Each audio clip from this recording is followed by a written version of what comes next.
Bonjour à vous, Mario Martel pour le logiciel SolidWorks. Dans cette capsule, nous allons voir comment créer des trous, des perçages dans les pièces mécaniques en fonction des dimensions de visserie normalisées. C'est-à-dire, on sait que les vis mécaniques ont des dimensions précises et standards. C'est donc dire que les perçages qui recevront ces vis ont eux aussi des dimensions précises et normalisées. Vous en avez sûrement traité déjà dans le Machineries Handbook et dans le cadre du cours de technologie de la construction. Si on regarde l'exemple de l'assemblage ici à l'écran, on voit qu'on a des différents trous, chambrés, fraisés, taraudés pour le passage de vis. Si j'enlevais peut-être la moitié de mon bloc, on peut peut-être mieux voir ici le trou pour le passage libre de ma vis. Donc, c'est-à-dire que le trou est légèrement plus grand que le diamètre normalisé de la vis. Ça peut être un trou également pour recevoir une vis à tête cylindrique à 6 pans creux, communément appelé un socketed cap screw. Donc ces genres de trous-là sont déjà normalisés et SolidWorks pourrait les appliquer à l'aide de l'assistance pour le perçage, autant pour les vis fraisées, des vis coniques pour assurer l'étanchéité, du filet NPT, ou encore des filets pour recevoir des goupilles ou percer à l'aide de forêts désignées par une fraction désignées par les fractions de pouces des diamètres en millimètres, ou encore les forêts désignées par des numéros ou des lettres qui sont aussi normalisées. Dans cet exemple, si je voulais percer des trous pour recevoir des vis ou laisser passer la vis de façon normalisée, j'utiliserai dans ma barre fonction la fonction assistance pour le perçage.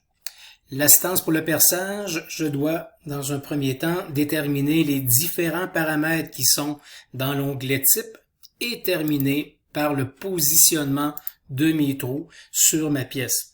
Alors, si je reviens à l'onglet type, je peux choisir le type de perçage, soit chambré, fraisé, perçage simple, ou encore des trous taraudés, ou encore j'ai une série de filets ici pour les trous coniques, les trous à filetage conique.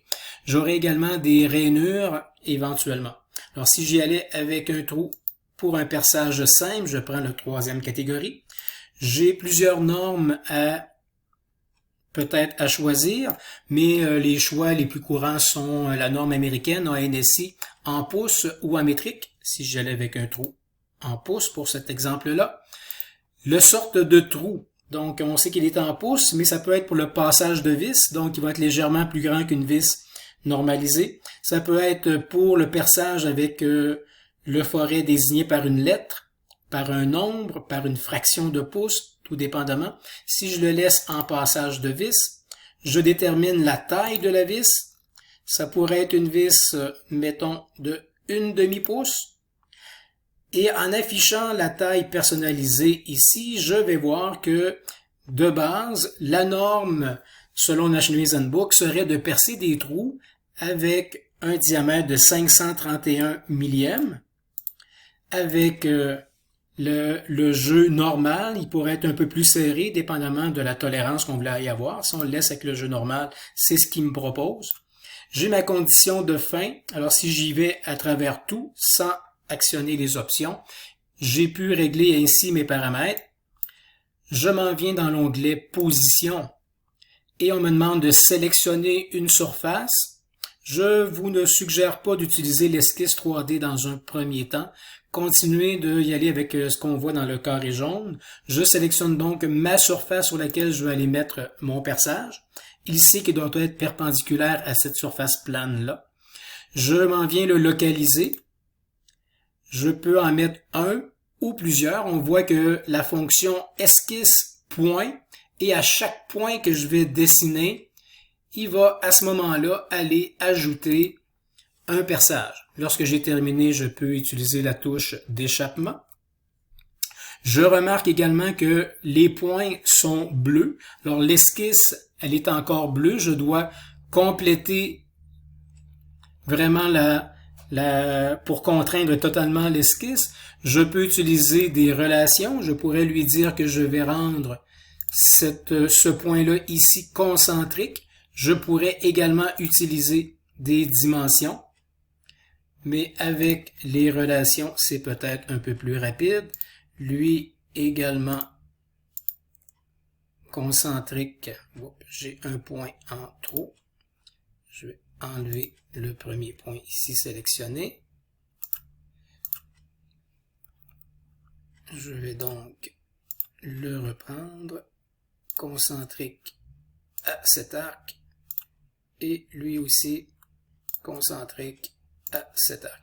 Alors on voit que les points sont maintenant noirs, totalement contraints. Et si j'accepte ma fonction, je vais voir mes trous qui traversent bord en bord ma pièce.